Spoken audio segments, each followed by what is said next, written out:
Hallelujah. प्रभु यीशु मसीह के अजीम और कादर मुतलिक नाम में आप सबों को जय मसीह की।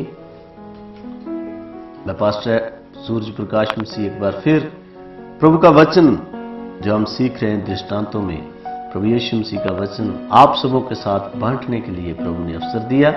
मैं दिल से आभारी हूं। मेरे साथ निकाल लीजिए मत्ती की अंजील 13 अध्याय उसका 31 आयत को जब हम पढ़ते हैं तो यहां प्रभु यीशु मसीह ने एक और दृष्टांत दिया उन्हें। जब झील के खड़े होकर किनारे पे संगत खड़ी थी और उनको दृष्टांत दे रहे थे तो उन्हें एक और दृष्टांत दिया कि स्वर्ग का राज्य राई के एक दाने के समान है, जिसे किसी मनुष्य ने लेकर अपने खेत में बो दिया।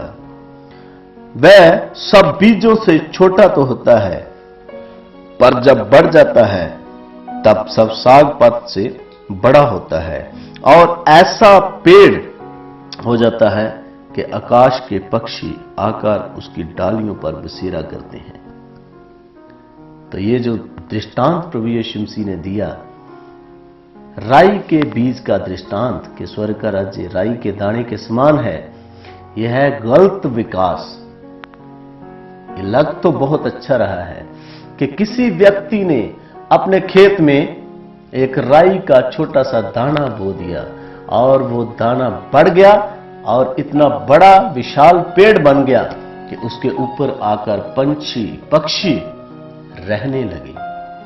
तो ये सुनने में बहुत अच्छा लगता है कि ये बहुत बड़ी बात है जी कि एक पेड़, छोटा सा दाना लगाया और पेड़ बन गया। अगर हमें ध्यान देने की जरूरत है मेरे भाइयों और बहनों कि राई का दाना, जो समझदार व्यक्ति है वो खेत में कभी पेड़ लगाता नहीं है। खेत होता है फसल लगाने के लिए और खेत में पेड़ नहीं लगाता, क्योंकि खेत में पेड़ लग जाते हैं तो वहां पे छांव बढ़ जाती है, वहां पे फसल जो है फलदार नहीं होती। और दूसरी बात लिखा है कि वो इतना बढ़ गया कि उसके ऊपर पक्षी जो है वो बसेरा करने लगे, रहने लगे। तो ये पक्षियों का काम क्या है? जैसे हमने पहले दृष्टांत में जब हम देखते हैं कि प्रभु यीशु मसीह ने दृष्टांत दिया था कि कुछ बीज जो है वो मार्ग के किनारे गिरा तो पक्षी आकर उसको चुग कर ले गए। तो देखने वाली बात है कि ये पक्षी आते कहां से हैं? तो ये पक्षी जो है वही पेड़ पे रहते हैं, जो हमें लगता तो है विकास का पेड़ है, बहुत तरक्की वाला पेड़ है कि बहुत बड़ा पेड़ है, और खेत में लगा तो लिया कि बहुत बड़ा पेड़ है, तरक्की हो रही है, मगर उसके ऊपर जो पक्षी रहते हैं उसका नुकसान क्या है? जो बीज बोया जाएगा और जो गिर जाएगा उसको पक्षी उठाकर ले जाएंगे। तो यह है गलत विकास। प्रभु यीशु मसीह बता रहे थे कि गलत विकास क्या है, कि बीज दिखने में, जब हम राई के दाने का बीज देखते हैं तो तब हमारे दिमाग में तुरंत बात आती है कि प्रभु ने बोला था कि आपका विश्वास अगर राई के दाने के समान होगा तो जो चाहो मांगो आपके लिए हो जाएगा। मगर यहां पे ये बात इस दृष्टांत में प्रभु यीशु मसीह बता रहे थे कि वो विकास जो है, वो पेड़ जो है खेत में लगाया, वो गलत है, क्योंकि समझदार व्यक्ति खेत में पेड़ लगाता नहीं है। और जब पेड़ बढ़ जाता है उसके ऊपर पक्षी आकर रहते हैं तो जो बीज गिरता है, जो बोया जाता है, उसको पक्षी उठा लेते हैं, चुग लेते हैं और फिर जाके वहां पे उसी पेड़ में टिक जाते हैं, क्योंकि उनका बसेरा ही वहां पे है। यह है दुष्ट आत्माएं जो उसमें रहती हैं। तो आज के युग में, वर्तमान युग में, अगर हम उस पेड़ को देखना है कि वो पेड़ है कहां पे है, तो आप देख सकते हो बहुत से खेतों में टावर लगे हुए हैं, नेटवर्क टावर। नेटवर्क गलत नहीं है, नेटवर्क टावर गलत नहीं है, जैसे वो बीज गलत नहीं है, पेड़ गलत नहीं है, मगर जगह गलत है जहां पे लगाया। तो बहुत से लोगों के अंदर ये बात है, वो जो नेटवर्क है उसके द्वारा, जो टावर लगे हैं उनके द्वारा जो नेटवर्क आता है, उससे सोशल मीडिया और ऐसी वीडियो जो हम मोबाइल यूज करते हैं, मोबाइल गलत नहीं है, आप इस बात को गलत नहीं समझना। मोबाइल गलत नहीं है, नेटवर्क गलत नहीं है, मगर उसका इस्तेमाल गलत है। जैसे वो पेड़ गलत नहीं है, बीज गलत नहीं है, मगर उसको लगाने वाली जगह सही नहीं है। हमें ध्यान होना चाहिए कि हमें लगाना कहां पे है। जैसे कुछ लोग प्रभु का वचन सुन के आते हैं, तो प्रभु का वचन सुना, बहुत अच्छा वचन है जी, बहुत अच्छा वचन है, और सुन के ग्रहण भी कर लिया, और जब घर पे आएंगे उसी टाइम तुरंत मोबाइल को खोलेंगे, वीडियो चलाना स्टार्ट, मोबाइल को खोलेंगे, सोशल मीडिया में घुस जाएंगे। तो ये क्या है? ये वो दुष्ट आत्माएं हैं जो उस टावर पे रहती हैं। आपको पता नहीं चलेगा, आपको लगेगा ऐसे ही कि बहुत विकास है, हम बहुत अच्छे हैं, हमें दुनिया की जानकारी हो रही है, ये बढ़ रहे हैं, हम विकास लग रहा है। मगर इसका नुकसान क्या है?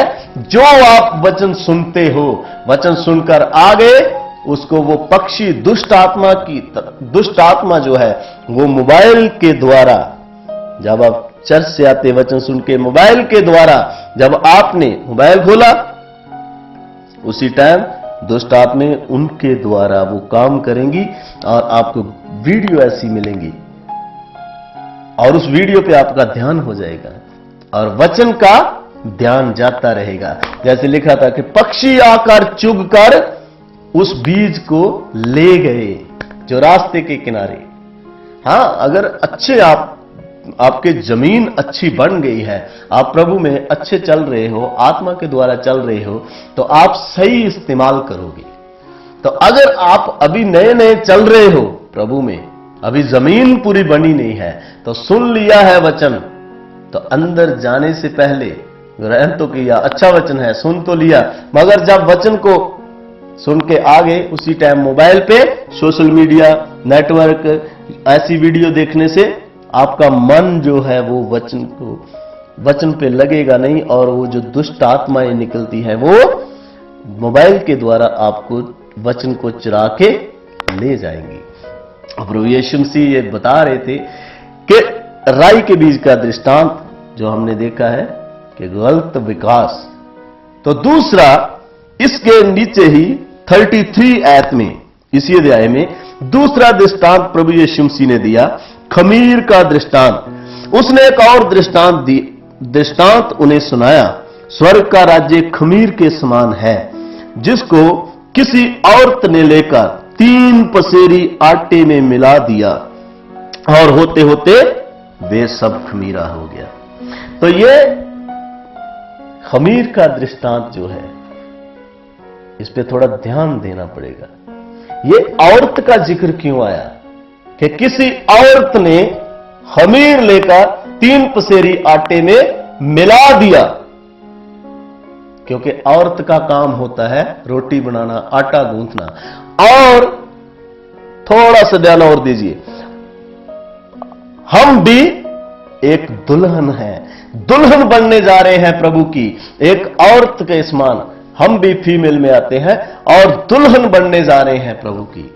आप सब जानते हो वचन सुनने वाले कि हम प्रभु के लिए तैयार हो रहे हैं, प्रभु की पाक दुल्हन बनने जा रहे हैं। तो ये जो औरत ने खमीर लेकर, ये भी एक औरत है, ये भी एक औरत है, दुल्हन है। ये कौन है?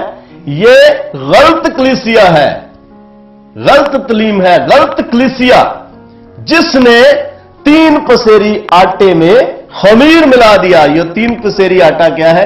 1 पसेरी में 4 केजी, 4 किलो वजन होता है। तो 3 पसेरी 12 नंबर है, और 12 नंबर रसूलों का नंबर है।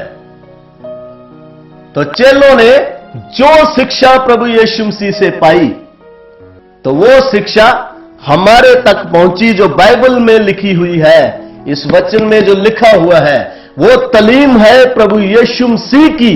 मगर कुछ ऐसी औरत, ऐसी कलीसिया, ऐसे तलीम इसमें आ गई, उसमें खमीर मिला दिया, मिक्स कर दिया।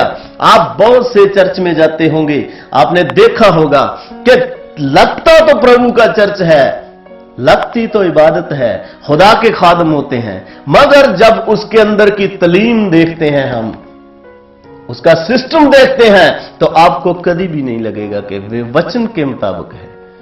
आपके हाथ में बाइबल है, आप बाइबल को पढ़ो जो बाइबल में तालीम दी हुई है। तो यही प्रभु यीशु मसीह बता रहे थे कि 3 पसेरी आटे में एक औरत ने लेकर खमीर मिला दिया और होते होते वे सब खमीरा हो गया।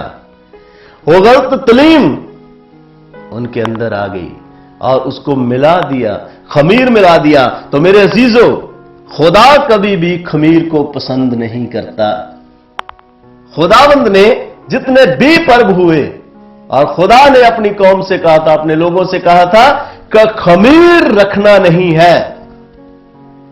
खमीर को खुदा कभी भी पसंद नहीं करता, क्योंकि स्वर्ग में खमीर नहीं जाएगा, अखमीर जाएगा, और खमीर को खुदा कभी पसंद नहीं करता। प्रभु यीशु मसीह जब वचन सुना रहे थे तो उन्होंने कहा, चेलों से कहा कि आप सदूकियों और फरीसियों के खमीर से सावधान रहना, क्योंकि खमीर जो है वो इंसान को खराब कर देता है। तो ये जो खमीर का दृष्टांत दिया प्रभु यीशु मसीह ने कि खमीर 3 पसेरी आटे में एक औरत ने लेकर खमीर को मिला दिया।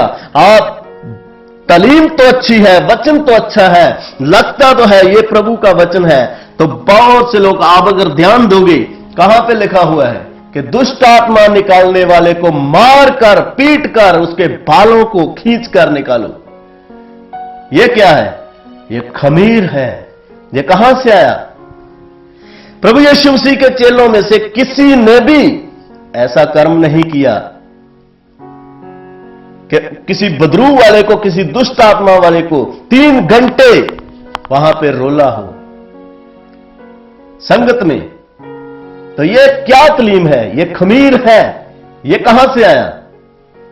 ये किसी ने मिला दिया, मिक्स कर दिया।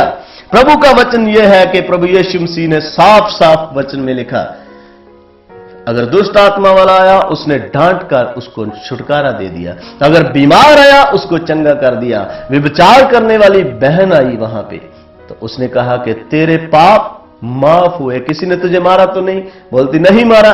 तो बोलता कि मैं भी तुझे मारता नहीं। तो आज क्या होता है बहुत से चर्चों में, आप देख लो जाकर, क्या प्रभु यीशु मसीह के चेलों ने ब्रेसलेट बना के बेचे, रुमाल बनाकर बेचे, फोटोआं बनाकर बेची? ये तालीम कहां से आई? ये 3 पसेरी जो रसूलों की तालीम है, ये जो साफ वचन है, निरोल तालीम है, रसूलों की तालीम, चेलों की तालीम, 12 रसूलों की तालीम जो प्रभु के बाद उन्होंने प्रचार किया, तो उसमें 3 पसेरी में 12 रसूलों की तालीम में किसी औरत ने वो मिक्स कर दी, खमीर डाल दिया, और उस खमीर से होते होते सब खमीरा हो रहा है, खमीरा होता जा रहा है, और वो स्वर्ग से सब रह जाएंगे। हमें खमीरा नहीं बनना, क्योंकि खुदावंद कभी भी खमीर को पसंद नहीं करता। जब इस्राएली जंगल में आ रहे थे, मिस्र से निकाल के उनको लाया, और उनको बोला गया था कि हर दिन का मन्ना ताजा खाना है, बासा नहीं। तो जो लोग रख लेते थे, रात को जमा कर लेते थे, तो लिखा है उसमें कीड़े पड़ जाते थे, क्योंकि खुदा खमीर को पसंद नहीं करता। खुदा जो है वो फ्रेश को पसंद करता है। इसीलिए प्रभु यीशु मसीह हमारे लिए वो फ्रेश रोटी, फ्रेश मन्ना, फ्रेश रोटी बना। तो उसने कहा जो मुझे खाएगा वो स्वर्ग में जाएगा।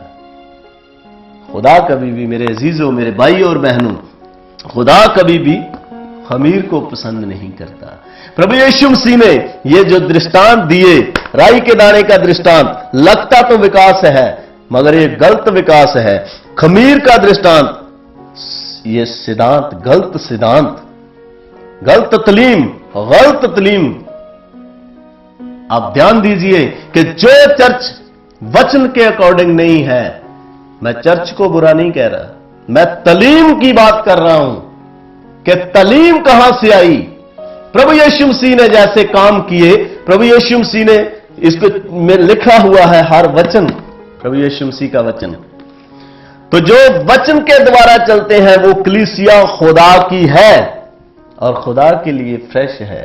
और जिसके अंदर मिक्स हो गया सब कुछ, खमीर मिल गया, ये कहां से आई? दूर दूर से लेकर आए, दूसरे लोगों से लेके आ गए तालीम। वहां से ऐसे करते हैं कुछ लोग, दूसरे लोगों से तालीम सुनते हैं कि मार पीट कर बुजुर्गों को निकालो, 10 दिन के लिए ऐसा करो, 20 दिन के लिए ऐसा करो, 3 दिन के लिए वहां जाओ, 4 दिन के लिए यहां आओ, मंगलवार रोजा नहीं रखना, फ्राइडे को रोजा रखना है। ये क्या है? ये प्रभु की तालीम नहीं है। प्रभु की तालीम है ये वचन जो 12 रसूलों के द्वारा मिला। तो हमें उसको खमीरा नहीं करना, हमें फ्रेश रखना है।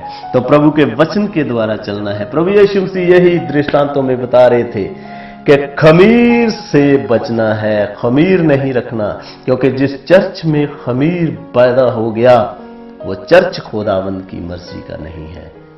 खुदा आपको इस वचन से बहुत आशीष दे और बहुत सी आशीष दे। मेरी तरफ से एक बार फिर आप सबों को जय मसीह की।